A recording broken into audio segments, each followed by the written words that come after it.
just for the purpose of people maybe reading the recording correct. If you sort of get basis points to me in the next sort of 5 days, then we can still put those forward. Any questions that you have, like, please either just we're a small group today, so please, like, just jump in, shout for it. Don't worry about sort of putting things in chats or putting a little hand up. Just go for it, sort of thing. Recording is already going. We can edit anything out if anyone's not happy with. So if you want your name taken out or anything, just sort of let me know. But I think we should just sort of get started with it all. So this is a rough agenda of today, not a particularly strict one, but Ed and Tom, you're going to do sort of a regional update of sort of what you're doing at the moment. Tom a bit more live than Ed by the looks of it. We'll jump into sort of the practical sort of cover crop management, sort of tips, tricks, that sort of jazz. And then Paul from Germinal, you're going to do your bit on seed selection and your new climate range, which is exciting. And then George do value of cover crops, and Laura to do sort of about treating the cover crop. So let's just jump into it straight away. So we've got, so Tom's up first, so that's all right with you. I mean, briefly, up until this point, we've had a lot to talk about, what's going on in field at the moment. I mean, most things are sort of died a death now, but what have you, what's going on for you at the moment? Most clients are into harvest, into wheat. Yeah, pretty variable yields, I think, all based upon the soil, really, and location. Those that have got further down the track in terms of good soil health, integrating livestock, good rotations, muck in the rotation, biology working, they're holding on and showing resilience. But yeah, where there's impact on soil health due to various issues, then it's a tricky situation, really. Yeah, when I talk to clients, it really is about system approach. Get that system right. There's no silver bullets out there. We can't do it on the can, really. System approach is the one to do. Get that system right. Get your fixed costs right. Take control over your farm. Take control over the soil. Those are the messages, and those are becoming more and more impactful as we go forward. I mean, climate is changing in front of our eyes, and that is the sort of crux of all of our farming decisions, our planning, all those things, really. What crops we can grow, how we can grow them, and resilient farm businesses. So yeah, all those messages where we've taken 10% of the farm to make real good impacts in terms of soil health, those are really seeing the value, whether that's 3 cover crops in a year, all those sort of things work really well and show their worth, really. And this year, more than ever.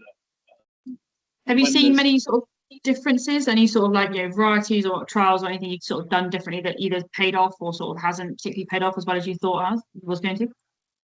But certainly those crops following decent break crops, very nice wheat, rape or beans, they've been better. Where we've had really good establishment of legume fallows, they've worked well, and where we've had a year out growing multiple cover crops, that's been our biggest winner, I would say. Yeah. Did you sort of like change your approach much this year, or even are you going to change your approach going into next year, sort of weather-wise, or anything that you've gauged off of this past sort of season? In building biomass early, I think we're sort of ahead of the curve, that intent, really, with drier springs, really trying to build some biomass early.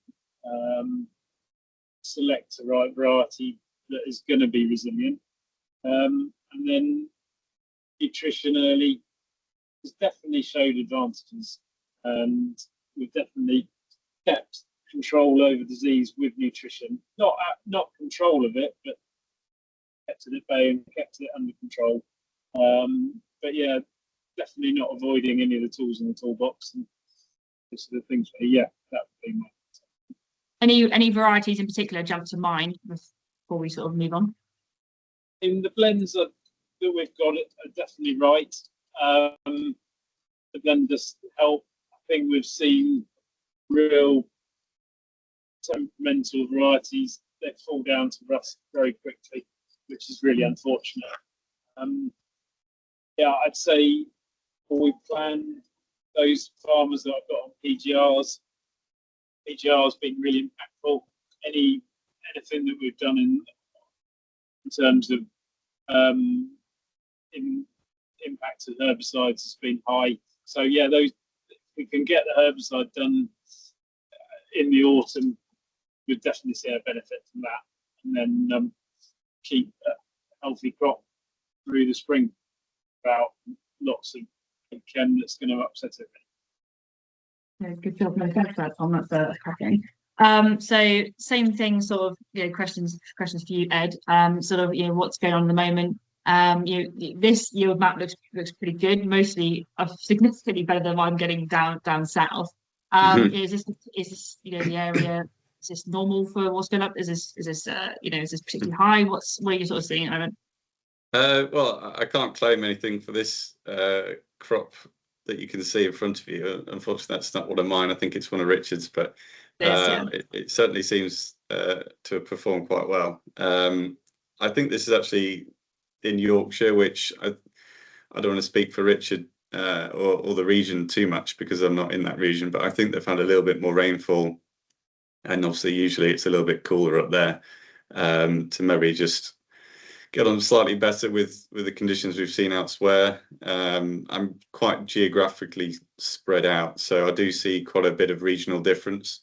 And certainly I'd say the more northern or more coastal farms that I deal with, maybe just avoid that extra couple of degrees. Sometimes actually rolling off the coast, they can get quite misty, cooler sort of weather, just even if it's just for a morning.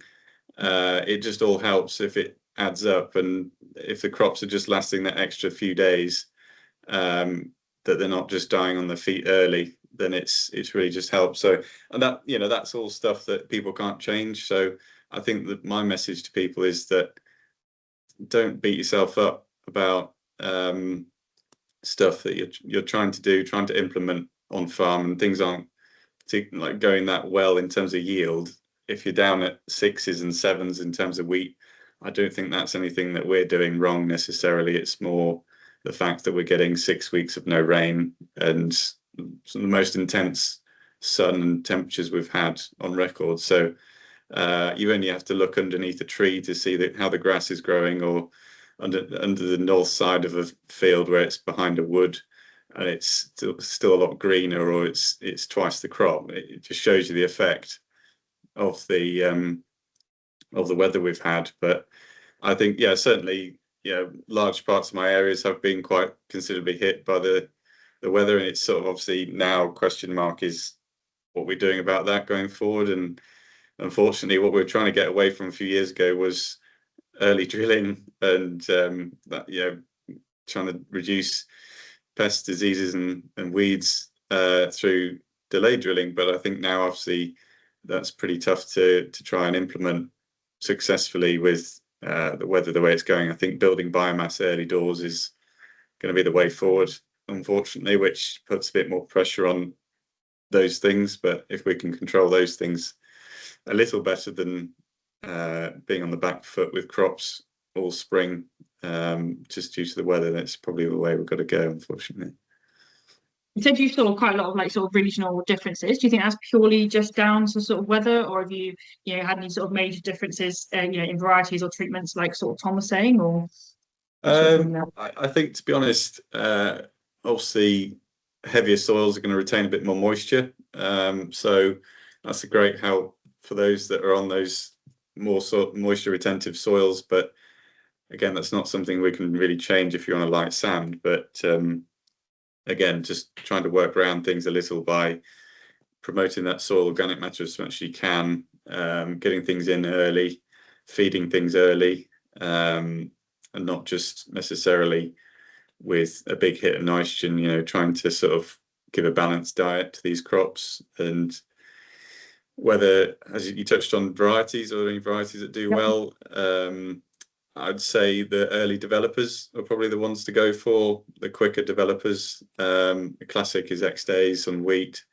That seems to be a stronger one to go for it, in terms of getting that, maybe that oomph behind it early doors, rather than waiting to ripen, or not say ripen, but develop into that latter stage of spring. You know, it's getting ahead a little bit. I mean, it's small differences really, but equally, whether we look at wheat blends again, for that sort of coping ability of, if one variety doesn't do so well, maybe another one will make up for it a bit, rather than putting all your eggs in one basket. I think also looking hard at varieties on the recommended list, whether they're good performers on heavy land or light land, can help. And I don't tend to pick any varieties now that don't have a good specific weight, a good bushel weight, to try and cope with a drier back end of the season, to make sure you still got some half decent plump grains. I think we've got some big plump grains this year because we haven't had the grain set, as in the grain numbers. So each grain that has developed and ripened, it's done well, but there's just not enough of them. So, but you know, what can you do about that? Equally, it's just a bit of a side note. Something that has been picked up over the years, I think, is that taller strawed varieties can cope better with a drought. It's difficult. Each specific variety is different and situation, but as a general rule, the shorter stuff is going to give up a bit earlier than the taller stuff. So There's a good sort of that's a good overview. Thank you for that, Ed. That's all good. Let's jump on. So, I mean, establishment of a cover crop, you know, what sort of makes, you know, what makes or breaks it really. So, I mean, this is a particularly sort of a poorer cover crop, not to say a poor one. Everyone's sort of different, every farm is different, but this is not really setting us up for the next crop. This is not really getting what we need. If anything, you could say this is more performing like a weed almost, rather than sort of building that resilience, you know, back into the soil for the next following crop. But when we sort of, you know, look on the other hand of this, you know, something you know, like this, with a huge sort of biomass, you know, this is quite a significant cover crop. So I mean, from the beginning, from like an agronomic point of view for Ed and Tom, you know, going way back to the beginning, what do we need to consider sort of way before even sort of seed mixes? You know, are we looking sort of at main goals, timings, frost, seed beds? What sort of you know, what are the problems? What should we really be looking for this? You really got to work out what you want to do with it, really. What has your system work? What are your key reasons for growing that crop? Is it to graze it? Is it to build soil health? Is it to capture free nitrogen that's around? How long that cover crop's going to be in? So there's lots of factors that you need to take into consideration. I think one of the key ones is work out what families of species will work well in your system, and get your best bang for your buck, really. You can spend a lot of money on very expensive seed mix, but they're not necessarily the right thing. They're not the wrong thing, but work out what works for you, really. And that's a case of trial and error, really, and trialing out on farm in your system. But yeah, work out why you want to do it, where it is in the rotation, and build a mix from there. Anything else to add to that? I think time and time again, what I find with cover crops is that late ones just never have that oomph behind them to really crack on and fill to sort of full potential. I think early drilling of cover crops is quite key, as most people know, but I would really, I would not worry as much about the specific species and mixtures. I would really concentrate on trying to get it in well, and in and around some moisture. Largely a bit like growing oilseed rape. It's not going to grow in a dust bowl, so there's clearly got to be some good moisture around, and a lot of them are small seeds, so the top's going to dry out very quickly if it's not rolled as well in, or at least pressed in nicely with a press wheel. So the establishment is very key for me, timing and the quality of the establishment. Then you can start to look at more cherries on the cake with inputs around what you put in there, and specific species mixes. But also horses for courses, slightly with in terms of what's your end goal with it. Is it just going to be sprayed off, or is it going to be grazed? If it is going to be grazed, then have maybe a conversation with the grazier. What do they want to see in it, and what do you want to get out of it as well? So in terms of like the actual sort of physical establishment side of things, obviously you touched on sort of rolling, but I mean, apart from that, is there anything else that, you know, really makes a difference for you from your sort of point of view? Again, I can't get too far in a condition like this. I can't get too far away from going in with some moisture and just wanting to get going very quick. If you are pushed into that latter stage of the season, that's probably when you start to worry a bit more about inputs and trying to get it kick-started with some nitrogen or something, legally, of course. But yeah, it's so key to try and get it in well. If you're going to try and do a bit of subsoiling, it's a good way of holding those structures as well, to get the roots down into those channels that you've created with the subsoiler, to hold these structures over winter. That's a really good point about the subsoiling. Yeah, no, that's perfect. Anything else before I sort of move on, or are you happy there?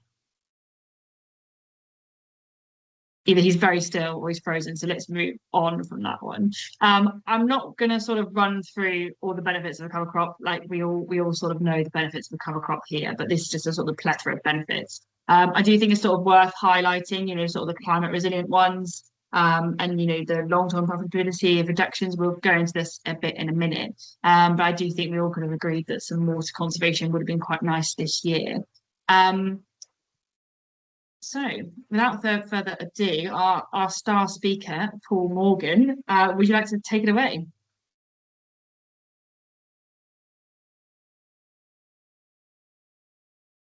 Oh, Paul, I think you're muted.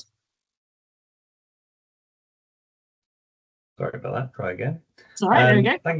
Thank you very much for inviting me tonight. I was just going to say I'm Paul Morgan, Area Sales Manager for the South region of the UK. My job is basically to support merchants in the merchant trade, and if there's any concerns with any farms or any special requests, I'm in there like a shot to try and help, basically. My background, I've been in the agricultural trade for about 16 years. Previous to that, I was a beef, sheep and dairy farmer with my family farm. I started with the company about 7 years ago. And to be fair to Germinal is a family-owned company, 6th generation family firm, originates in Belfast in Northern Ireland. The important things really is that the GB production is based in Lincoln, and really our key things to say really is that the fact that because it's a privately owned company, they invest in innovation, which is really, really important, especially for our sector going forward, with the way that the climate's altering as we're going along. We produce over 4,000 hectares of grass seed in the UK, which is significant. We are probably one of the largest producers of grass seed in the UK out of the bigger players.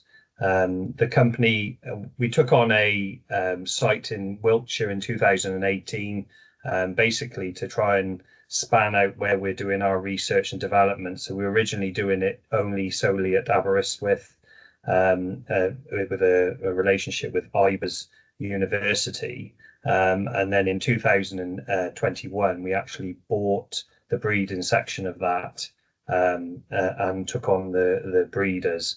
So now we are, which is now they've changed it now, that will all be our R&D section, which is the Horizon Wiltshire and Horizon Aberystwyth, which is its own division. So basically, any of the material that they're breeding going forward, I am literally the germinal is the commercial arm of that. But we're very, very fortunate really to have that those expertise in the background. If you go to the next slide then. Our big thing really as a company is innovation, and I would say our biggest concern is the climate change. We are, as a company, taking it very, very seriously, and thank goodness we've been looking into it for a little period already, and that's why we've been very lucky to come out with some quite novel species and products. Our key thing really is to try and make sure that we have a productive and quality product, but also it's very important to have it tolerant and be moving with the way that the climate is moving currently. If you move next slide. We as a company have basically been asked by the likes of the suppliers, the likes of Muller, Marks and Spencer, Sainsbury's, all these people that have been supplied by farmers to look at something that would like a range that would fulfill the requirement of not just, as I said, being sustainable with the changes of climate, so that we can actually continue to be prosperous basically in the agricultural sector. This is our climate smart range that we've developed. It's basically coming from, we originally came out with a high sugar grass that we have, and that is actually all the Aber range. So if it has an Aber prefix in the grass species, that has been basically bred from our Aberystwyth University when it was originally there, and that's where the high sugar grass comes from. The importance of the high sugar is basically that the animal, when the grass is eaten by the animal and goes into the rumen, that basically the sugars feed the microbiology within in the rumen, which makes sure that everything is utilized in the rumen. So where we are actually utilizing a good 15 to 20% more of that forage, so that obviously we have the increase of the milk and live weight gain of the animal, which is really, really important. So if you look at the recommended list, which is independently, which is our independent register basically in the UK, that is why the Aber varieties will always stand very high on the recommended list, because the ME, the energy that's producing is phenomenal. So we get some really good results out of that. If you go to the next slide. So these are the importance of it. So we need, with regards to the range, we have an emission reduction, which is in our clean. Then you have soil support, which is our thrive range. We'll go through these afterwards, and then plant resilience is more to do with the fact of it being a multi-species mixtures. And then you have your nutrient efficiency. So basically that's really targeting your legume side of it. And then the environmental schemes are pretty much the government, our government schemes, our government environmental schemes. You keep going. I find it quite off-putting now to put forward, but there we go. So this is our soil support. So Thrive is all about multi-species. So the idea of this is all about getting roots into the ground and actually, mining for those minerals, which is really, really important. And I see definitely in the future, most of the mixes going forward will be a multi-species of some sort. So that basically will be along the lines of a legume, a grass, and a herb. I can see that coming, basically to try and be as tolerant as possible. And it might even be other species that we haven't even thought of yet, the way that things are going. So we have got to keep quite an open mind on it. Next slide. So this is the nutrient efficiency. So this is all about clovers, and it's important that we're very fortunate that as a business that we've actually got not just your bog standard red and your white. We have actually got quite diverse clovers, which I'll bring up later on. But it is very, very important to have clover in a grass sward for livestock. I think people are obsessed with just about nitrogen, the nutrient, trying to get nitrogen fix in, but also it's very, very useful to an animal to have that in the mix. So it's a varied forage to go inside it, to obviously intake for the animal. The other thing that people talk to me about clovers is generally lots of people have this perception that they have to have a very large clover to fix more nitrogen than having a smaller clover. But actually, there is no evidence of that. So even small clovers will fix a tremendous amount of nitrogen. It doesn't have to be a large leaf clover. So for everybody to have that knowledge is really the fact that it needs 30% of clover within the sward. So if you think to yourself, when you're looking out into your grass field, if it doesn't look like it's double that, so if it doesn't look like 60% out in the field, you're not hitting that 30%, because basically you have to halve it to get the true amount of clover, because a clover opens up like an umbrella, so it looks a lot more than it really is. All right, but it's good for people when they're looking out in their field to make sure they have enough clover in there, because if you achieve that 30%, you will achieve 150 kilograms of nitrogen per hectare to fix. All right, so it's quite important that you look at that. Next slide. That was really interesting. Yeah, just to interrupt there. So that doesn't matter what variety of clover. If you get that 30%, you get your 150 kilos ish. Ish, and it's generally what they're saying, and what the general census of that is that we're getting that. Obviously, peak will be in the middle of the summer, middle of the season, and you'll get that. Obviously, you're going to say the first thing they're going to say is as long as you have enough moisture. But yeah, to keep it all going. But it is very important that people know they've got 30% in their sward, because it's a misconception that farmers look at it, and we being a farmer no different. You look at it and you think you've got 30% that you can see, but actually that's only 15% of clover if you can see 30. So you have to have that 60% of clover to achieve that 30, that golden figure. All right. The adapt, then, this is all about, we are very, very fortunate with our grass varieties that we have 2 Festolium varieties which play a big part of adapt. And the Festoliums have normally been basically an Italian crossed with a fescue, but we are very, very fortunate. We have one of them called Abaniche, but we also have a new version which is on the recommended list now, which is a perennial crossed with a fescue called Abaroot. Now, the importance of that is that Abaroot has 3 times the amount of root mass, which is huge, is for with regards to having root mass within the soil, so that obviously that will help and enable that plant to be able to search for moisture. And I think going forward that will be quite key, having plants and species like that can actually look for that moisture the way that we're working at the minute. All right, next slide. So this is the emissions reduction. So this is basically talking about our high sugar grasses. So the idea of this is basically, if the animal is more efficient when it's eating that grass that from the high sugar range, it is basically not going to be on the farm as long. So obviously we're reducing the amount of emission that it's going to produce. So that's the key thing, is that you're literally finishing the animal a lot faster on high sugar grass because it's far more efficient. All right, next slide. I'm just very conscious of the time, guys. And this is our environmental scheme. So this is Restore. And the idea is basically things are changing at such a rapid amount with regards to, is it SFI, is it SFS in Wales, is it EMI in Scotland? So we've called it all under an umbrella of Restore as a range, and the idea is all of them slot in. So anything on the environmental schemes come underneath this.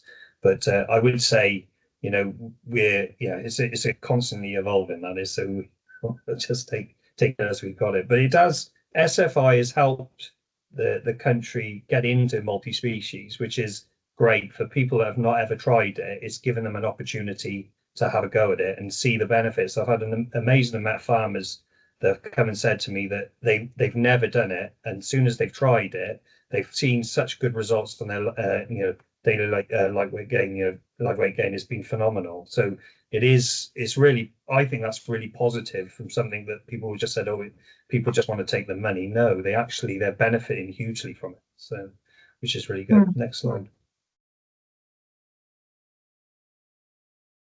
So the key things I was going to say with all of the range that we've got, a lot of it's built from the innovation of the breeders that we've got.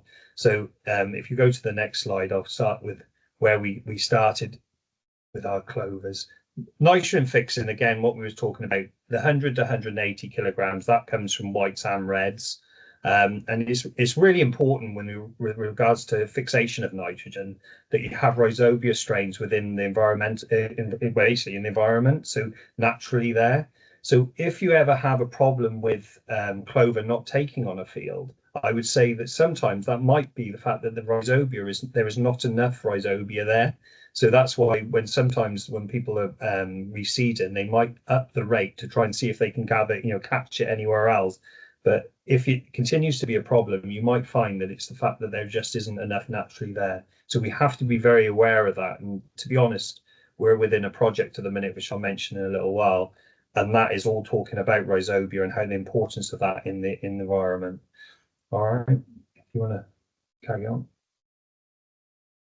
We as a company have found that Caucasian clover, which is basically is found in extreme temperature countries, so that you won't find it around the corner naturally. So this has become, we've brought that in and we've back crossed that with a white clover. And the importance of that is you've got masses of tolerance built in to the fact that this has naturally underground stems, which are called rhizomes. And it also, by back crossing it with one that a natural white clover over here of ours, that we have rhizomes and stolons. And it's very, very important to have those two root channels to actually keep the plant as tolerant as possible. If you go to the next slide, it's basically this one then, if we go back, we haven't got the other slide, the missing slide there. The product is called, don't worry, I'll just talk over it. It's fine. The product that we've got is double root, which is basically called aberlasting.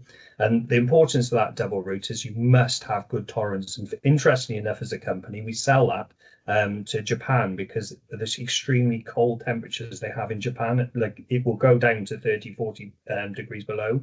So it's incredibly tolerant. So obviously that is also helpful for the cold, but also helpful for the warm as well. So as a product, we were very, very fortunate to find it. Red clover. Now I'll talk about red clover. Red clover, naturally, a conventional red clover will last you generally around about 2 to 3 years. We've worked on a red clover that will last 5 years, which is called 4 to 5 years, which is called aberclaret.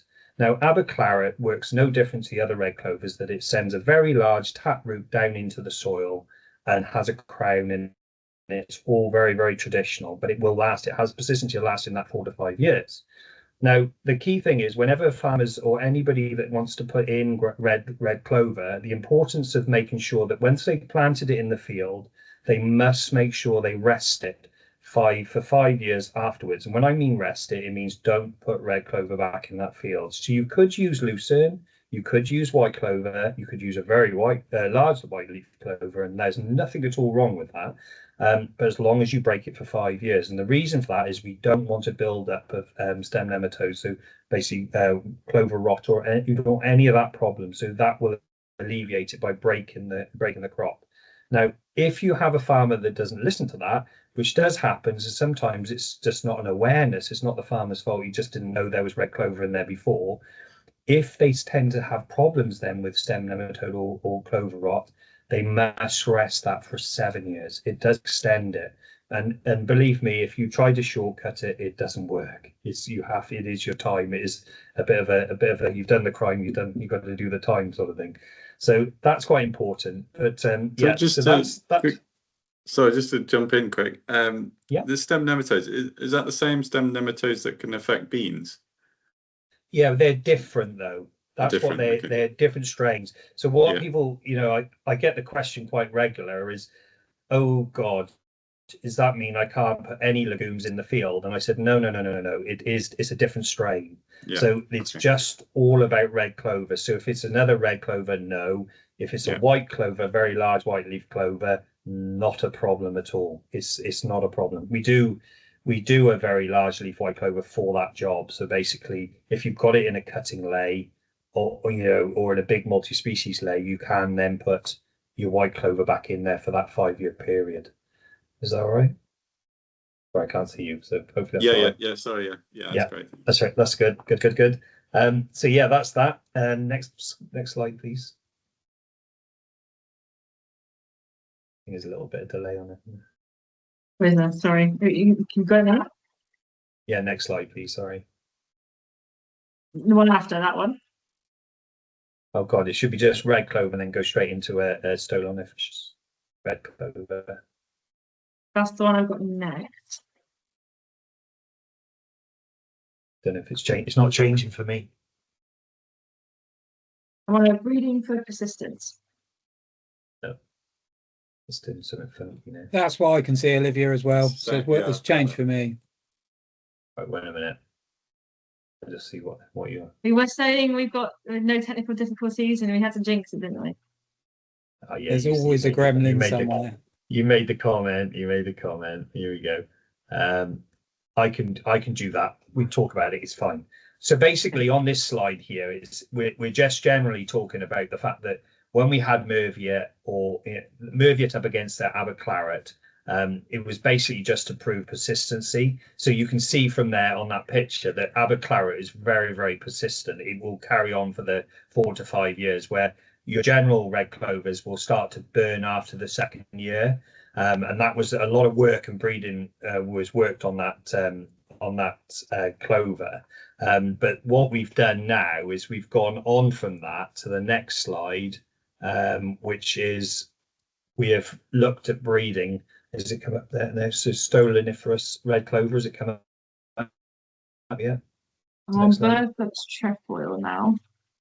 Oh, okay, you've missed a slide. Basically, we've come from a red clover, a traditional red clover, and we have basically back crossed that again with and the idea is to basically get a stoloniferous red clover. So we have stolons and rhizomes, the same as that white clover that I explained earlier. The importance of that is the fact that the persistency of that plant is phenomenal. We're looking at 9 to 10 years. So it will be able to basically have the tolerance again of that white clover of heat and cold, which is what I see going forward as being exceptionally important for the industry. And I think, to be honest, where we were having a crown with a normal red clover, this does not have a crown, which is good because it won't. For one, it won't get grazed out, and the other thing is if you have somebody that cuts very, very low when they're mowing with a mower and taking it off too low, they're not going to take that crown out either. So it is quite important that we've got something like this that's coming on.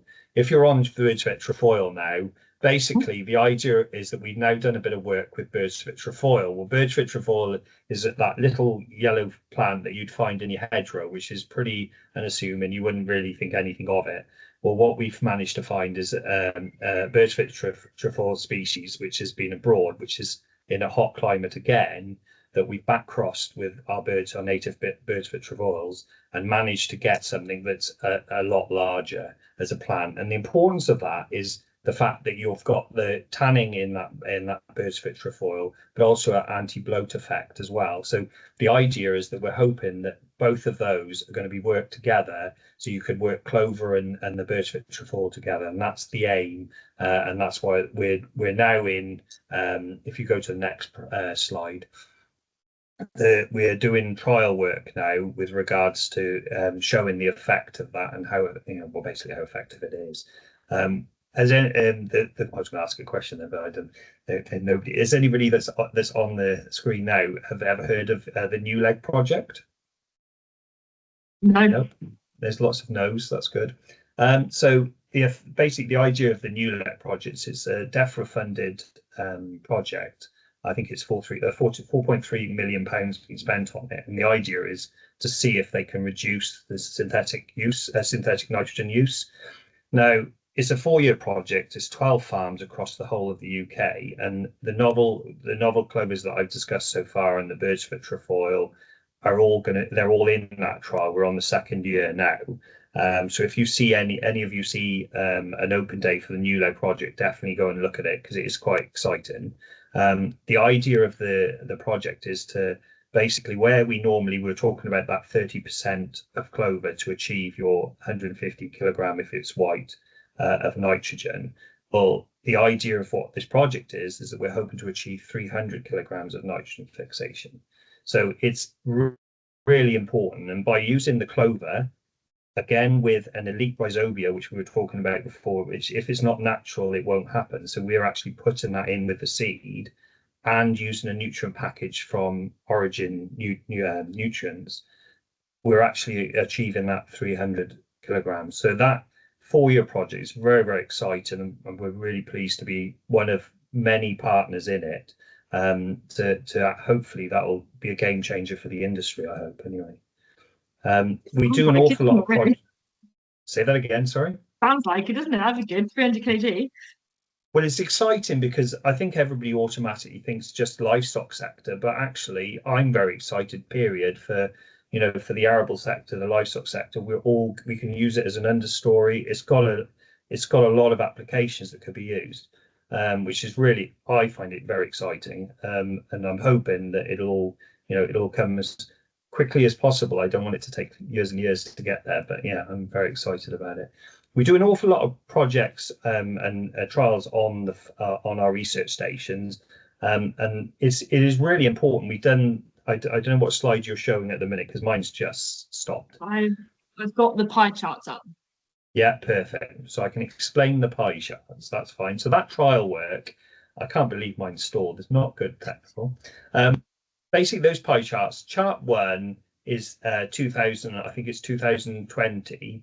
And then the second pie chart is 2023. And all I was shown with the trial work that we do is that was a multi-species lay that we'd put in 2020, and how different that looks now with regards to what we've got still surviving. So huge amounts on of obviously ryegrass and timothy are dominating the second cut on the second pie chart. Sorry, they're both first cuts. It's just that there's 3 years apart.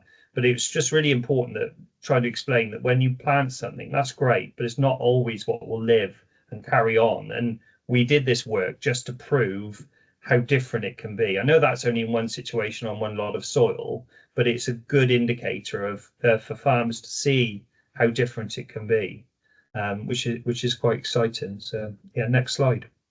Tom. I think that's actually it. But I was having this exact conversation with someone earlier on, actually. I mean, preventing domination is something that I do sort of get asked quite often. Is there anything that we can sort of do to sort of influence the longevity of certain species in the mix over others? Is that possible?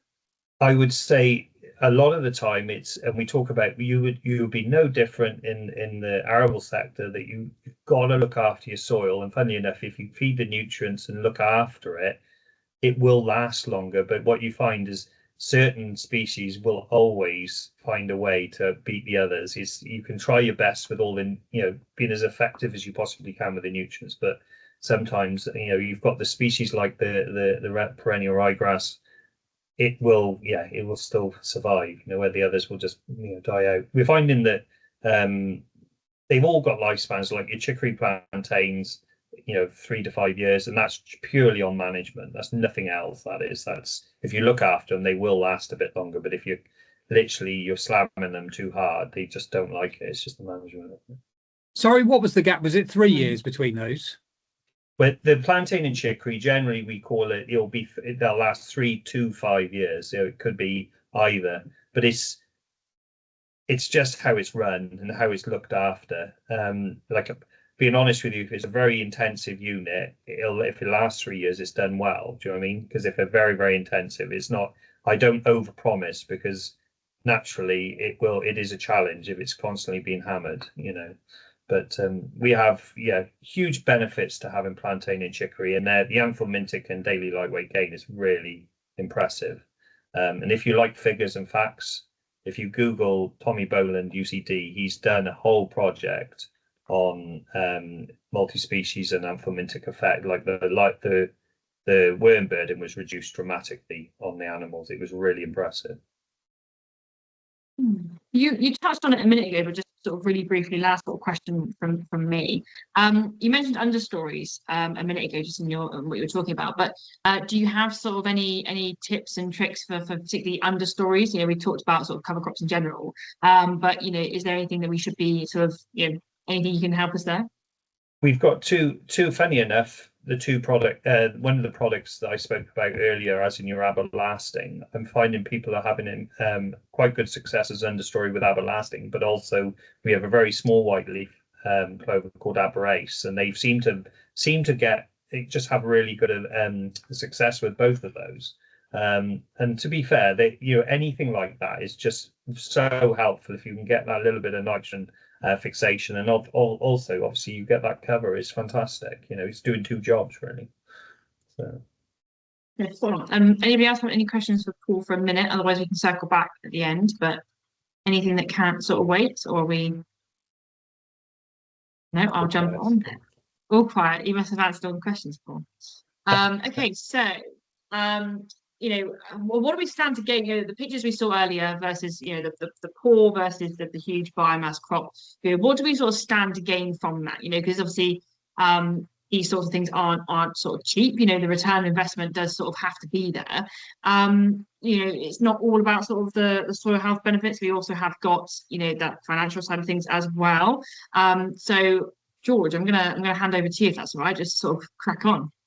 Yeah, thanks, Olivia. So this is one of my favourite slides. This is a cover crop, a big multi-species cover crop that we grew here in Norfolk. Nothing particularly special, as in it was just a wide range. I think it was an 8-way mix, of which probably 4 or 5 grew quite well. But we had quite a nice biomass here, and this is a relatively small biomass crop compared to some. But I do like facts and figures, Paul. So I like your ones that you gave us. But it just amazes me that how much nutrients these cover crops can capture. We are looking at, you know, a big value in not only NPK but a wide range of other stuff. And it's good in many ways, as in, yeah, okay, economically we're capturing it, so that's fantastic in the fact we don't want it to waste. Go back to the first one, please, Olivia. Still, sorry, you're all right. I thought we moved on. No. But even in this fairly moderate cover crop, 150 kilos of nitrogen, 200 kilos of potassium, decent amounts of phosphorus and sulfur. Now, this wouldn't have been lost if we hadn't planted a cover crop, but some of it certainly would have done, and it's showing the benefit of capturing that. But also, it's not only the nutrient value that we have here, but it's also the exudates that these plants are putting out as well. You know, plants are sugar factories at the end of the day. That's what they're doing, and they will use up to 40 or 50% of their energy pumping out exudates through to the soil to feed the soil biology, which in turn cycles nutrients back to the crop. So not only are we capturing these nutrients which we would have potentially lost, we're increasing root mass, we're improving the biology of the soil, but more importantly, we're cycling these nutrients. It's the big thing. We're stimulating that biology to cycle the nutrients. So this is the big thing about cover crops, is you're not just getting the benefits, which I'm going to talk about financially. There are all sorts of other benefits as well. So 5 tonne a hectare dry matter on this. So what I did here is when we got peak biomass in December or November, something like that, we'll take a square metre, send it off to the lab and work out what we've got. And for the farmer here, we're on relatively light sand, so we don't hold on to nutrients very well. We're trying to increase organic matter, which is another benefit of these cover crops as well. So we've got lots of positive feedback loops going on with this. So it's really good. Then if we can get a really big biomass, this one's grown down in Oxfordshire. If you move on now, Olivia, you can see here that we can get even better results. So this one's 7.5 tonnes a hectare. Again, big multi-species mix, but we're getting 350 kilos of nitrogen, 260 kilos of potassium nearly. So these are huge returns. You know, they are not only worth money, but also environmentally, we're doing a very important job of making sure these are within the farming system rather than being lost elsewhere. And it isn't just NPK. We're also cycling the trace elements, if you look as well, is in there's good amounts of manganese, copper, zinc, boron. All of these things are being captured by this cover crop. Now, this isn't all going to be returned straight away to the crop. Some of this will take longer. And the next slide, Olivia, if you go on to that one, please. Now, some of these figures I don't agree with. This is pulled off the net, but like 50 to 80% to the following crop for nitrogen, I think is a little bit high. I think it's more like 25 to 40%. But even still, they aren't lost. They are within the system. It will be returned at some point. You are getting hold of this nitrogen still. So the more we can do to capture all of these nutrients has got to be good environmentally, economically, agronomically. And not only that, the other additional benefits like the improved biological activity, the building organic matter, all of these things will make a big difference to your farming system. We heard Tom Reynolds earlier talking about some of the biggest difference he's had is when they've had multiple cover crops in a row where they're building fertility, they're getting some of the best wheat yields after those types of crops. Because we've had that fertility building, we're cycling the nutrients, we've made the soil better biologically. So, you know, they really do start to add up. And then if we look at some of the financials as well, Olivia, if you can move on to the next slide. You know, you're talking, again, this is fairly moderate cover crop. We're talking 150 kilos, which, you know, worth quite a bit of money. P, worth even more. Good amounts of K as well. So on a moderate crop, they can be worth to £300 to £400 a hectare in nutrients scavenged.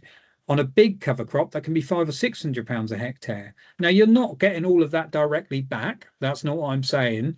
But it just shows that actually spending a little bit of money on these cover crops, you say, well, I'm not taking to harvest, I'm not getting anything back. Actually, we can measure what you actually are getting back. In nutrient return alone, you're getting your money back a lot of the times. Cover crop mixes 50 quid for a fairly basic mix, up to £100 for a more in-depth one, and then a little bit of nutrition as well. Actually, you can see that's money well spent. Particularly people who have the SFI option as well, where you're getting paid to put these cover crops in. All of a sudden, this really does start to make sense. But the big thing about it is having cover on the soil at the moment to give you that resilience.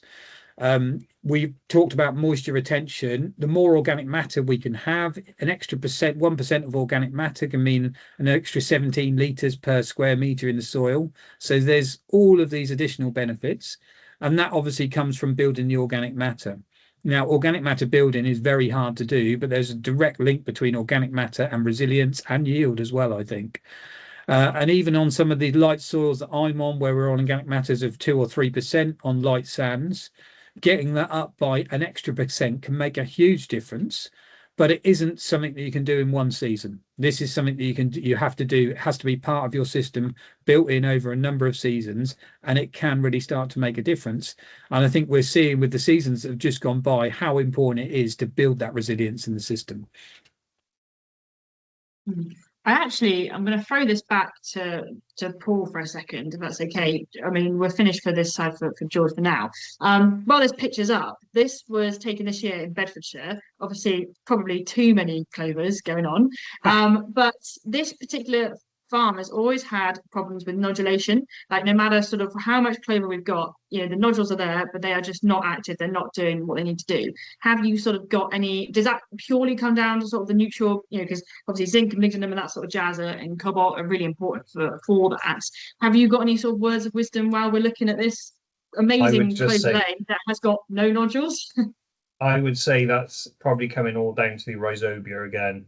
It will be it. We've had that, and that's the biggest conversation we've had. Sometimes you get it not fixing, and it's sometimes just the fact there's not enough rhizobia there, so you have to be so they won't form. So you have to be a bit careful with that.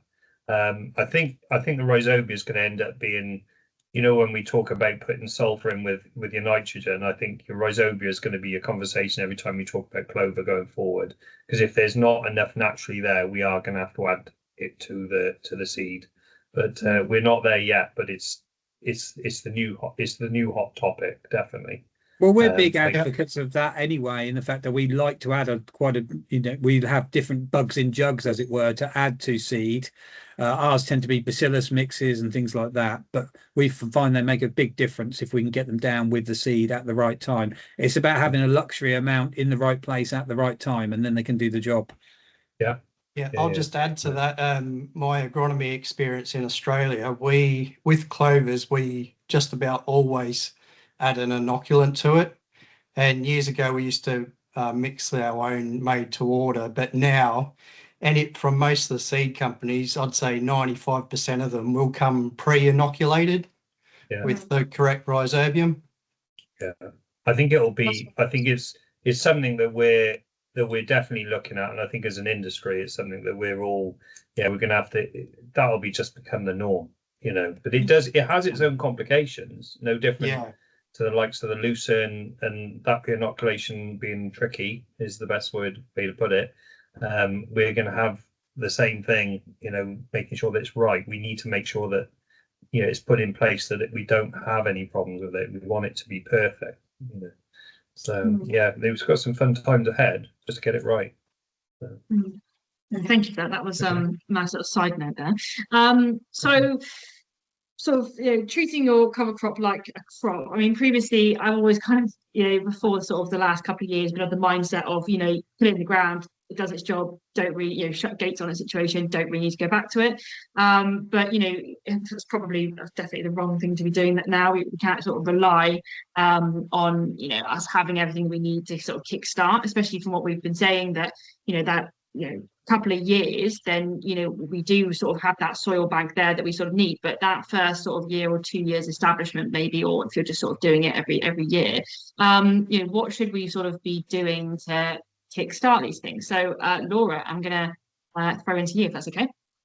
Thank you very much. So if anyone doesn't know who I am, I'm Laura. I'm kind of the crop consultant for the North, if you like, from about North Lincolnshire and up, basically. But yeah, so in terms of nutrition on cover crops, the main thing we do at Ava a lot of the times is what we call a systems approach. So rather than looking at one product or one nutrient in isolation, we look at the crop as a complete system and kind of ask, what does the crop need to perform its function as efficiently as possible? So the first thing we often think about is carbon. So products containing those humic acids, fulvic acids and amino acids that help support nutrient availability, root development and plant metabolism. They're about creating a strong foundation, improving the efficiency of everything else that follows as well. So from there, we look at the plant resilience. So that's where products containing the silicon, such as potassium silicate, can play a role. Silicon helps strengthen plant cell walls and improve stress tolerance and build a more resilient crop that can cope better with environmental pressures. So cover crops are no different to any other crop. They still have to deal with the drought, temperature fluctuations and other stresses that come throughout the season as well. So then next is the nutrition. So once we built that foundation, we need to ensure the crop has access to the macro and micronutrients it needs.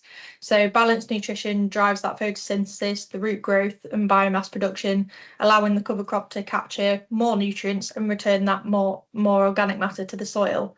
So then finally, we look at biology. Healthy soils rely on healthy microbial populations, as we've just been discussing, whether that's encouraging your native biology or introducing beneficial biological products.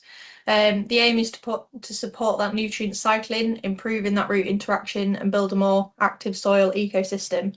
So the important thing is that these aren't 4 separate steps, they all work better together. So better biology obviously improves your nutrient availability, better nutrition supports stronger plants produce more roots and more carbon, which in turn feeds the biology. So it's one continuous cycle. So although we're talking about cover crops today, this approach is for everything really. We approach it in the exact same way when we look at cereals, oilseed rape potato, sugar beet or veg, anything that kind of goes on from there.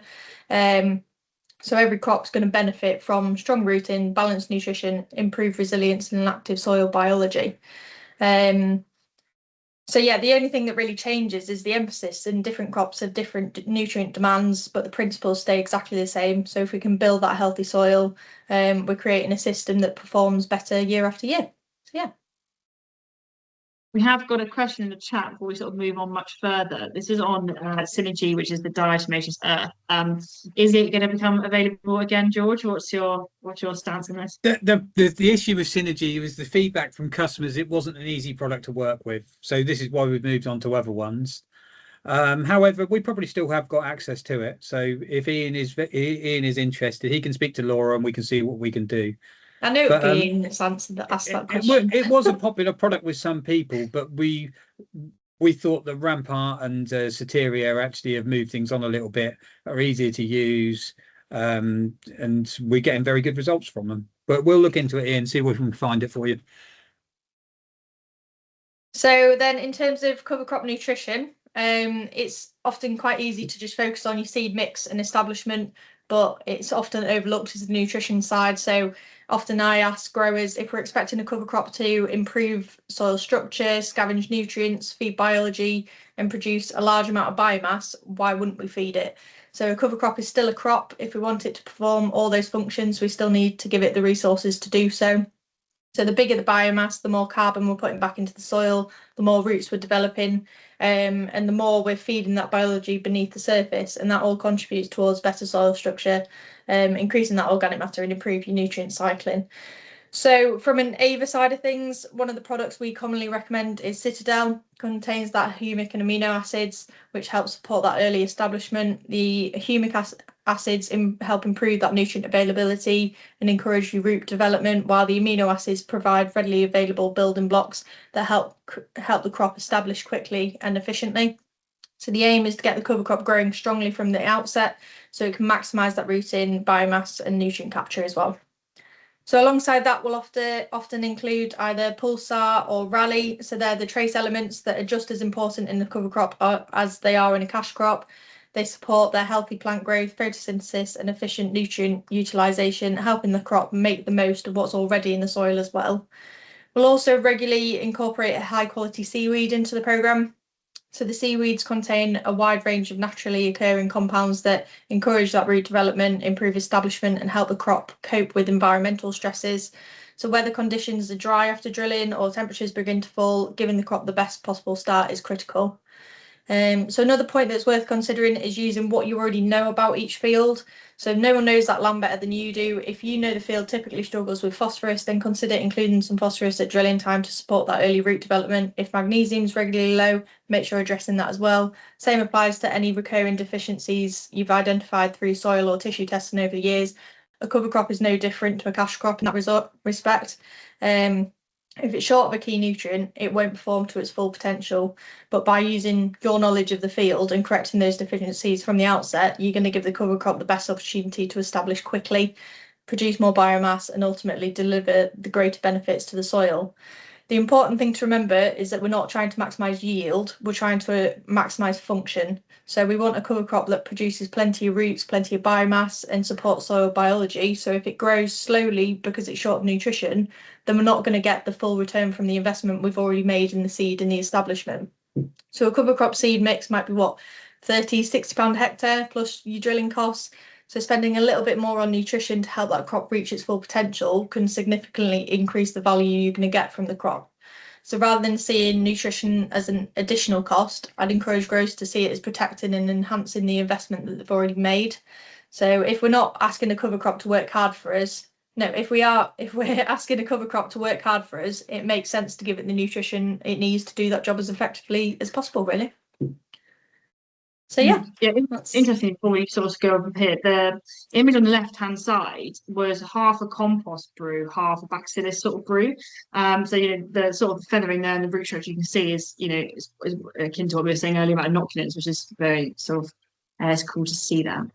Moving back to more.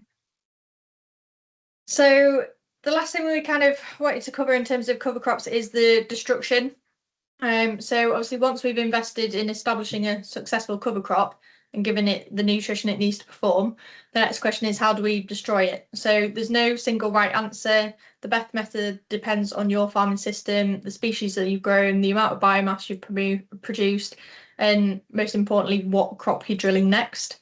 So the key thing I'd want everyone to remember is that the objective isn't just to kill the cover crop, it's to retain as many of the benefits as possible while creating the best conditions for the following crop. So for many conventional growers, glyphosate is still the most common option. It's reliable, relatively inexpensive, and allows you to keep the cover crop still standing until it's completely dead. Standing residue protects the soil surface, helps retain moisture, and provides good conditions if you're direct drilling. However, timing is important. If you're spraying, think about when that nutrient release is going to occur and how it affects the establishment of your following crop. We want those nutrients becoming available when the crop can actually use them. So another option is flailing. This works particularly well when you've got a large amount of biomass or stemmy species such as radish or forage rape. Flailing reduces the bulk of the crop, making drilling easier and increasing the surface area of the residue, which can help speed up your decomposition. The downside is that it's another machinery pass, another cost, and if it's done too early, some species can just regrow. So it's important to think about your timing on that one.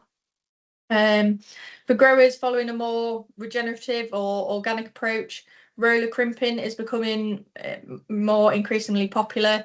Rather than chopping the crop, it crushes and crimps the stems, creating a mulch on the soil surface and then that mulch can help suppress your weeds, retain your moisture and protect the soil.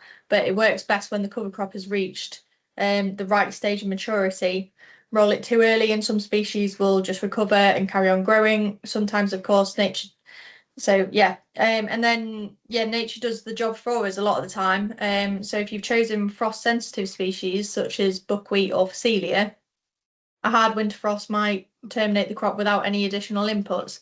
That's obviously the cheapest option, but it's entirely dependent on the weather. And as we've seen in recent years, we can't always rely on getting those prolonged cold conditions, really. So some growers will choose to cultivate the cover crop in using discs, tines, or even a plough. It is a reliable method and can work well depending on the system, but it does come at the expense of disturbing the soil structure and biology that we've just spent months trying to improve. So it's also worth asking whether cultivation is really necessary or whether a low disturbance option could achieve the same results. For mixed farms, obviously, you've got the option of grazing. It can also be a very effective way of managing a cover crop. Sheep, in particular, can convert that biomass into another income stream while recycling nutrients back through manure. As always, though, timing and ground conditions are critical to avoid unnecessary soil compaction. So how do we choose it all? It really comes down to asking a few simple questions. What species have I grown? How much biomass have I produced? What's my following crop? Am I direct drilling or cultivating?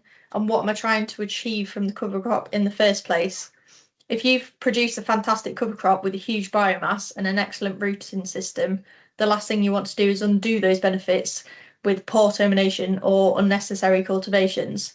So ultimately, destroying the cover crop should be seen as the final stage of managing it, not simply getting rid of it. So if we terminate it well, we maximise nutrient recycling, protecting the soil, support the biology, and giving the following crop the very best start.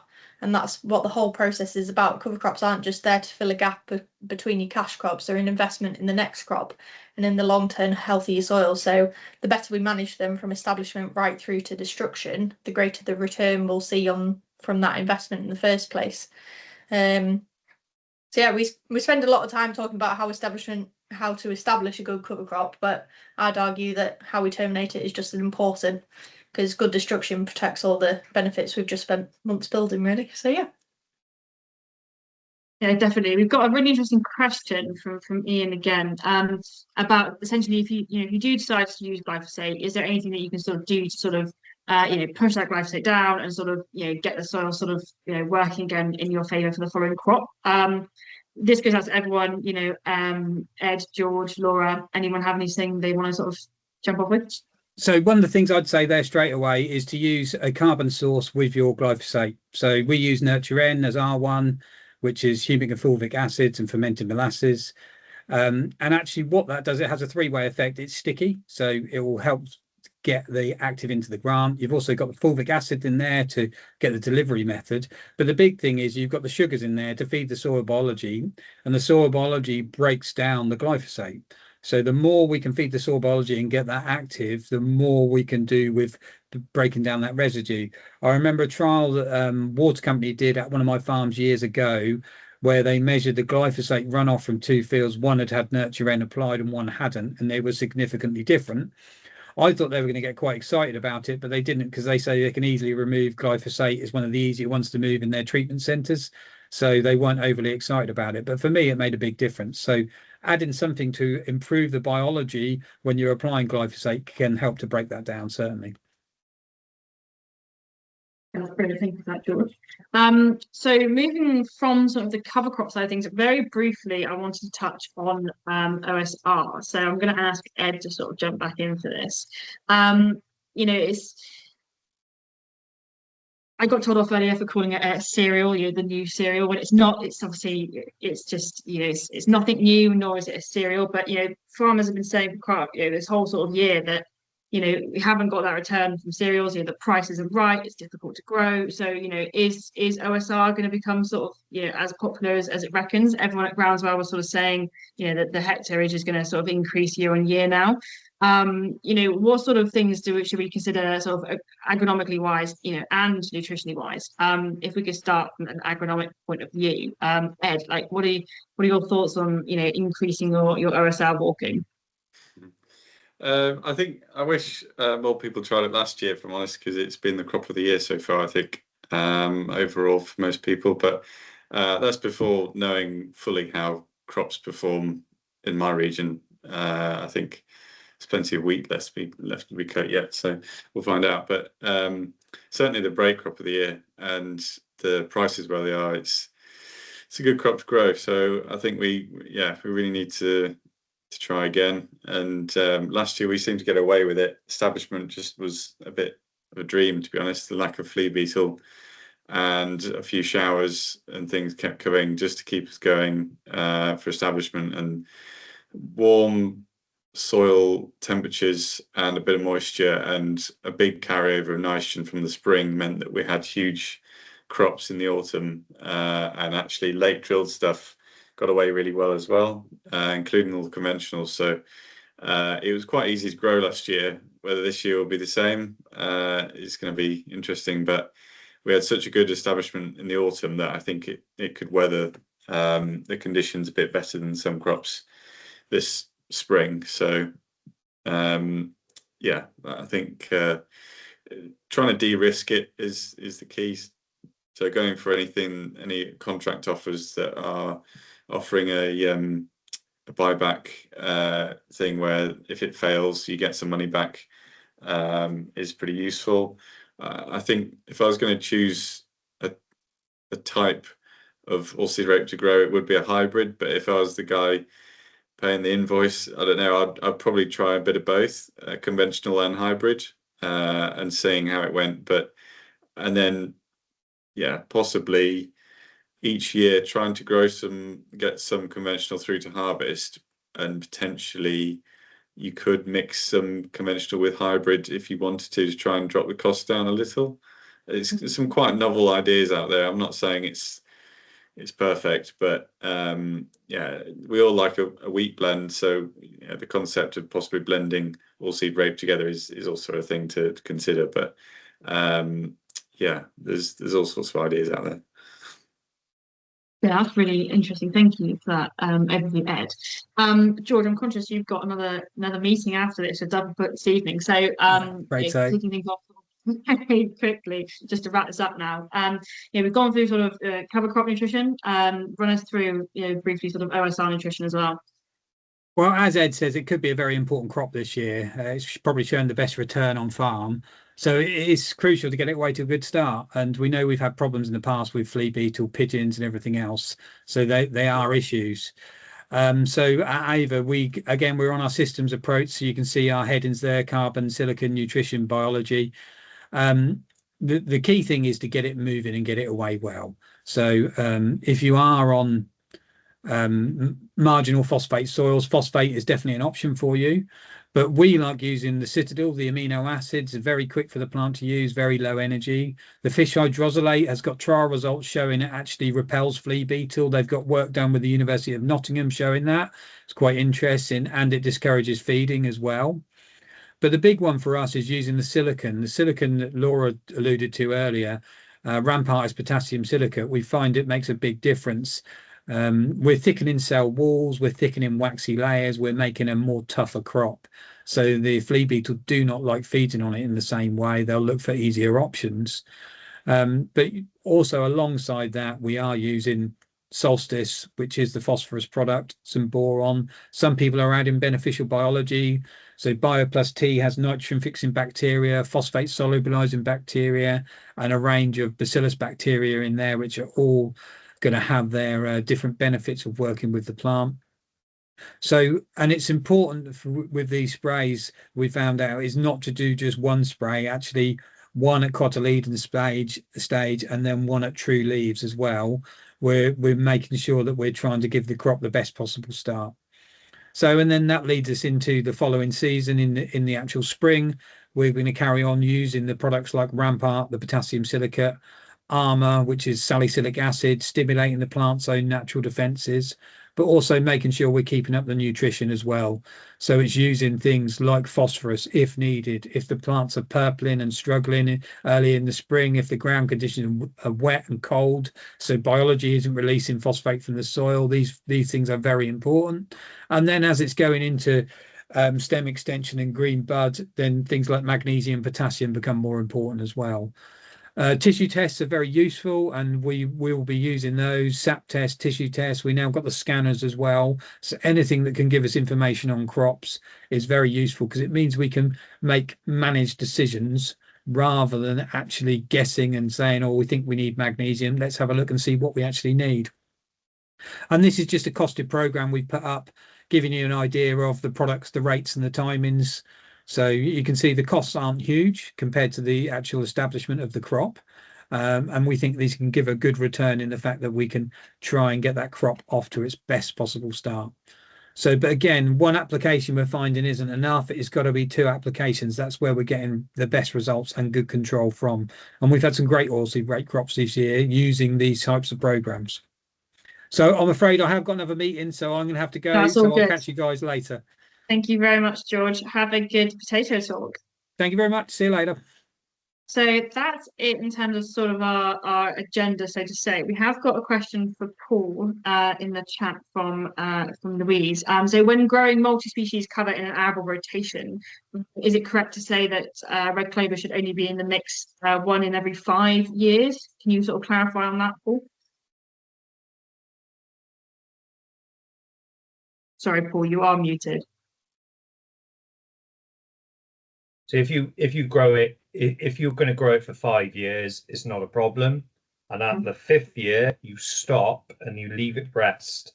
The thing that I would say in a multi-species side of it, it is all about how much red clover you've got in the mix. I think the most important thing is obviously the more clover, as in how many kilos the acre you've got in there, the more you're putting the burden on that lay. So my big thing is, especially in those sort of cycles that you're talking in a 5-year rotation, it's fine. You use your 5 year and you'll go to a totally different crop anyway, so it's not going to be a problem.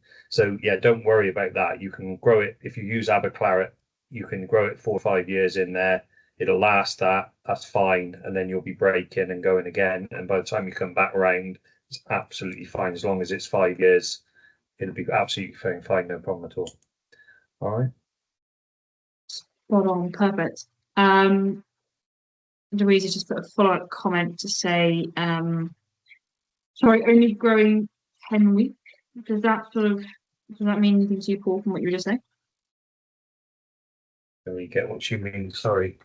Might just be sort of 10-week rotation on something maybe. Right. Oh, because it's SF5 right now. I've got it because I just got the other bit then. Sorry.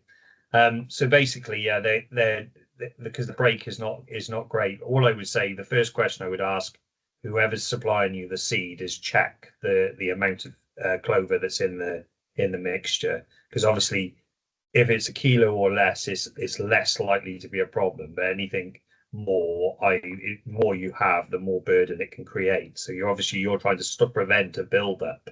That's the key thing of those pathogens within the sward. Hopefully that's helpful anyway, I hope. Yeah, definitely, yeah. Any other sort of final last-minute questions for Paul or Ed or Laura? Don't think there's anything else coming into the chat. So So molasses, yes, that's an interesting question from Matt. So molasses to the cover crop at the start of growing and terminating, is this doing anything for the crop or the soil? So the sort of is an upside down sort of pyramid in terms of carbon products. So your very first step would be something like a molasses, because it's sort of short chain carbon. It's very high sugars. It's very easy digestible. It's only really going to be feeding your bacteria species in the soil. If you wanted to feed sort of a wider soil food web, so your more sort of complex species like your fungi, for example, you have to have more complex food sources. So that's where we include things like seaweeds. We have like fermented molasses would be the next step up from molasses, and then things like your humic and fulvic acids, which are your much longer carbon chains, would be sort of the next step up from there. You can sort of do the weird and wacky things like fish hydrosolate and that sort of stuff as well. But definitely will have a response from the soil. But when you apply something that can be very quickly digestible, it will give you that sort of really high sort of peak and then that subsequent trough. So in a situation where you're using molasses, it's always a nice idea to have something that's going to buffer that out afterwards. So we have something, another food source or another sort of carbon product for the species to go into after they've dropped off from that. But a sugar source is still a carbon source, so it's still going to have an impact on your soil in general. It's just about having that variety is the most probably important thing I can say for that, I think. But yeah, no, really good question. All carbons are good carbons. All a sponge. It will all help. Just varieties are always a sort of a good idea. Variations, even not varieties. Enough variety talk for today. So I don't have anything else to sort of bring up. So what we'll do is this recording will go onto YouTube. Obviously, there are a couple of little issues with Paul's presentation, so we'll get the full presentation for that and send that out to everyone as well, so that everyone can see the slides that we're probably missing from the master. Paul's fantastic, such a wealth of knowledge. So give him a follow on socials, and I'm sure any questions or anything, he can reach out to him whenever, and he can get involved. But no, thank you very much for your time, everyone. It's been fantastic. So I'll finish up there and let you all have some tea. Thank you very much, everyone.